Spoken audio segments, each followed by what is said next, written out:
નમસ્કાર મિત્રો, ફરી એક વખત હાજર થઈ ગયો છું તમારી સમક્ષ. આજે આપણે વાત કરવાની છે સેલ્ફ રિસ્પેક્ટ, આત્મસન્માન. દોસ્તો, મારું એવું માનવું છે કે જ્યાં તમારી હાજરીનું મહત્ત્વ ના હોય, જ્યાં તમારી હાજરીની કોઈ નોંધ ના લેવાતી હોય, તો ત્યાં તમારે એક વખત ગેરહાજર રહેવું પડે. તો તમને તમારી હાજરીની વેલ્યુ, તમારા હાજરીની કિંમત સમજાવી શકે છે. કારણ કે ઘણી જગ્યાઓ એવું હોય છે કે જ્યાં આપણી હાજરી ના હોય તો ઘણી બધી અસર થતી હોય છે, પરંતુ આપણી હાજરી હોય તો એની નોંધ નથી લેવાતી હોતી.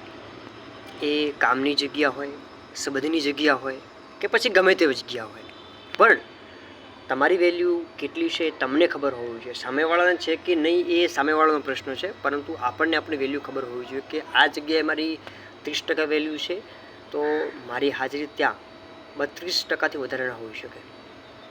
જો તમારી વેલ્યુ કંઈ 50%ની છે તો તમારી હાજરી ત્યાં 52%ની રહે.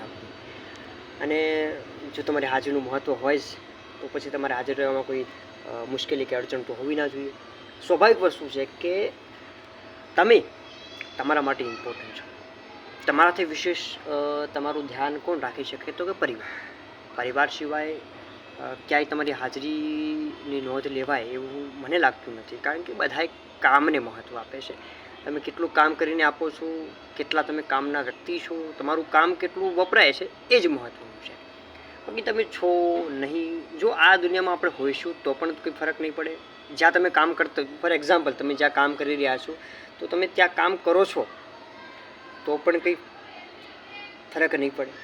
તમે કામ છોડીને જતા રહેશો તો પણ એ કંપની કંઈ ફરક નહીં પડે.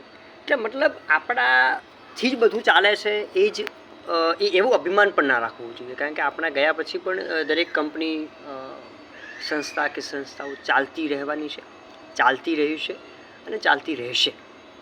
પણ આપણી એક વેલ્યુ હોવી જોઈએ કે આપણે એક વ્યક્તિનું કામ કરતા હોઈએ તો આપણા ગયા પછી એક કામ માટે 5 વ્યક્તિ રોકવા પડે ને એટલી વેલ્યુ તો આપણે બનાવવી જ પડે.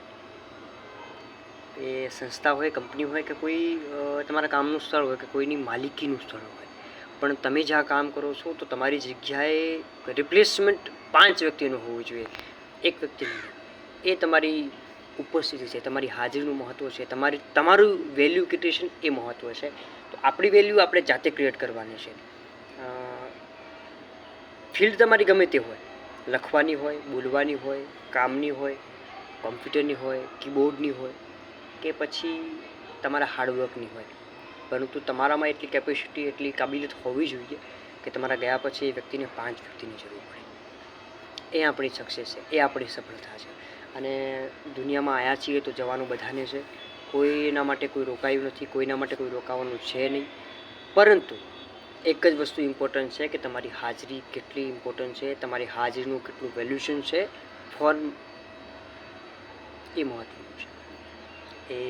તો ચાલો આજથી જ અબઘડીએથી જ આપણી વેલ્યુ વધારીએ, આપણી કિંમતનું મહત્ત્વ લોકોને સમજાવીએ અને એક સફળ વ્યક્તિ બનીએ. રાધે રાધે.